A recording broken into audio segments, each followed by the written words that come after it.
So the idea that if fast food workers get a living wage, that somehow the fast food companies will fire them and hire robots is something stupid that a lot of people say because for some reason they're angry at people who make less money than them. Do you ever hear people say that? Right. So just keep in mind, whenever you find yourself angry at someone lower on the economic ladder than you, pretty good chance you're being manipulated by someone higher on the economic ladder than you. And so we've showed you in Denmark, we did a video on this channel about how they make $20 an hour, the workers in Denmark. And it's mostly because of strong unions. Yeah.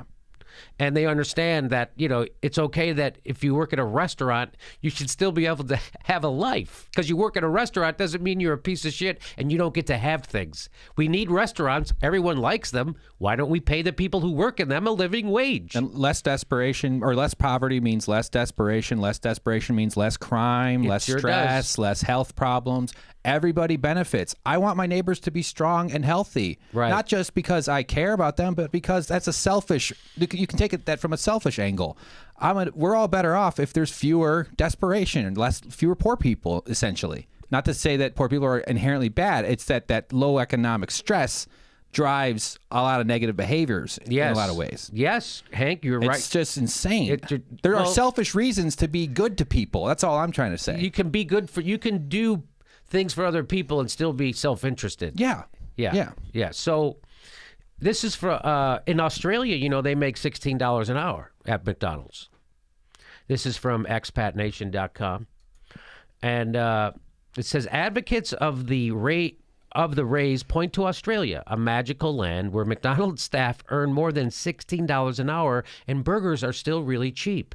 Only 60 to 70 cents more expensive than in America. By the way, they passed a $15 minimum wage in Seattle. Did you notice how they closed down all those Burger Kings and McDonald's and Taco Bells and they replaced all the workers with robots? Oh, they didn't do that? Somehow they're still making money. They didn't close down? Why wouldn't they close down? How could they possibly make money if they have to pay people? So all this time, those companies, those fast food places in Seattle and San Francisco, they all could have been paying their workers $15 already and still making money because that's what they're doing now and still making money because they didn't close. So they're still making money. Profit. Lots of profit to go around. So they do it different in Australia. They have it all. The government sets the wages. So it gets really complicated. The minimum wage is currently $16.88 in Australia. That's not the end of our inquiry, it says. Adult McDonald's workers actually earn in excess of the minimum wage.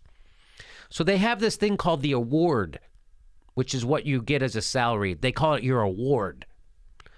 And it says, an award outlines the terms and conditions of employment for an entire industry, such as aged care or specific occupation, such as nursing. A quasi-judicial body called the Fair Work Commission sets the award wages. So they have a commission that will decide this is what hospital workers should get. This is what people who are nurses should get. This is what fast food work. They literally have a Fair Work Commission. The Fair Work Commission holds hearings in which unions, employers, government, and industry groups may make submissions as to the appropriate wage and conditions. After the hearing, the commission will produce the award or the salary. McDonald's workers are subject to the Fast Food Industry Award. But wait, you're still not done. Employers and employees can still negotiate directly to reach an enterprise agreement. An enterprise agreement can apply to a single business or a franchise like McDonald's. So what they're saying is, even after this commission sets the award or the salary for the workers, if the workers, like their union and the company, want to negotiate even a different one, they can go ahead and still negotiate differently than the government set up if they both agree to it and the government agrees to it too. So that sounds pretty good. So, in fact, they did that. McDonald's negotiates enterprise agreements with the unions that represents its employees. The shop, Distributive and Allied Employees Association, that's what it's called. The last agreement was negotiated in 2013, and the agreement granted McDonald's workers pay increases that exceeded the minimum wage. So there you go. So there's more to it, but that's basically it. The end result is that under a 2013 enterprise agreement, an adult worker at McDonald's earns at least $17 an hour, and in some states up to $19 an hour.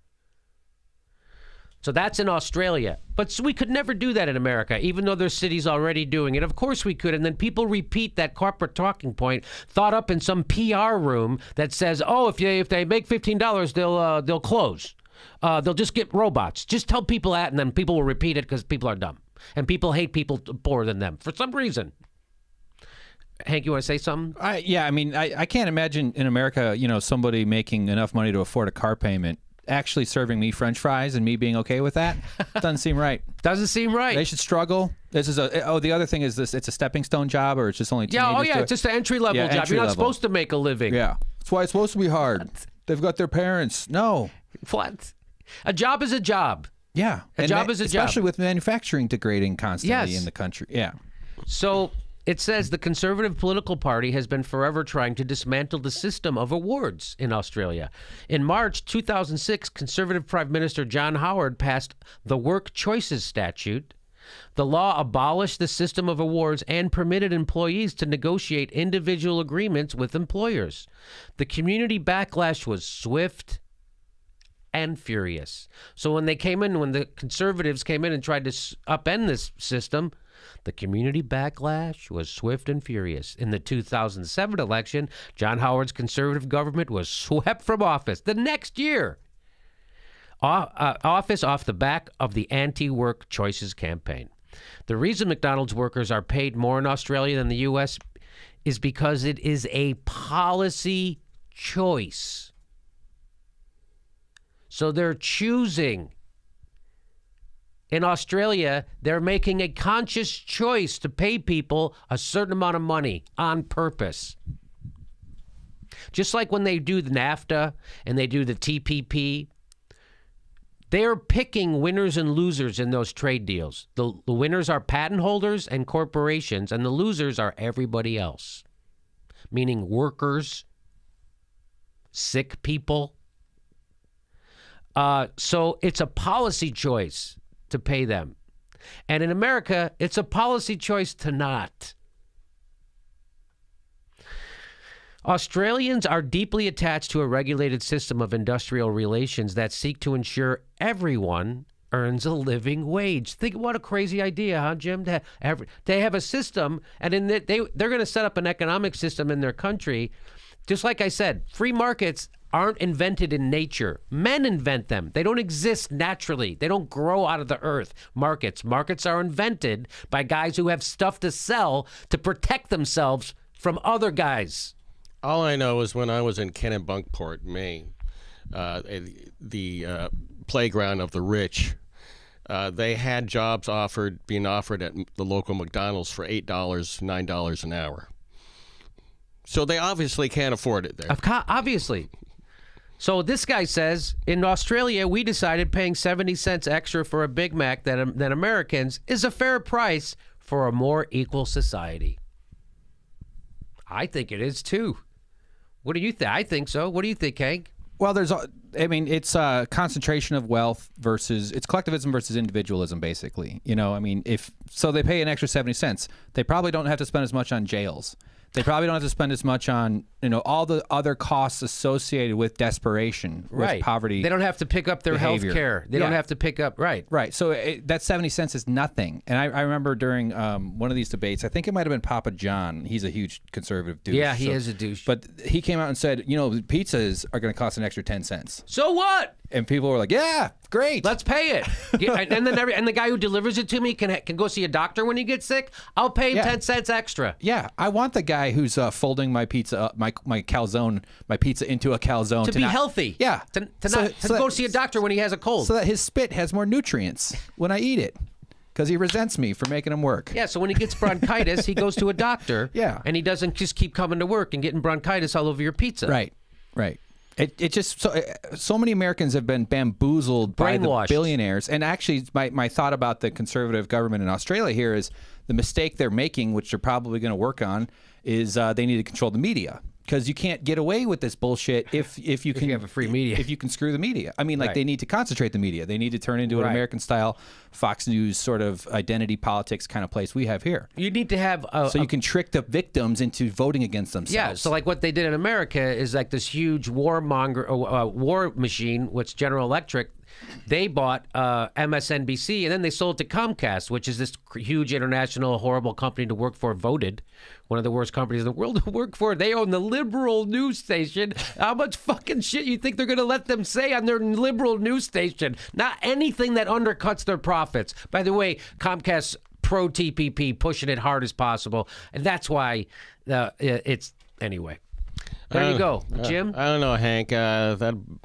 That bunch of bullshit you just shined at me right now. I don't think you're going to be laughing when Jimmy replaces you with the self-service kiosk. It saves a bundle of change on that. That day's coming. Wait till I get a robot to record the show, edit it, put thumbnails up, and talk on mic. Once they get that voice box inside that robot. I saw Ex Machina. I'm watching Westworld. It's coming. This is coming. Yeah. By the way, Jim, did you get that job at Kennebunkport? Why did you know they were on? I can't handle hamburger.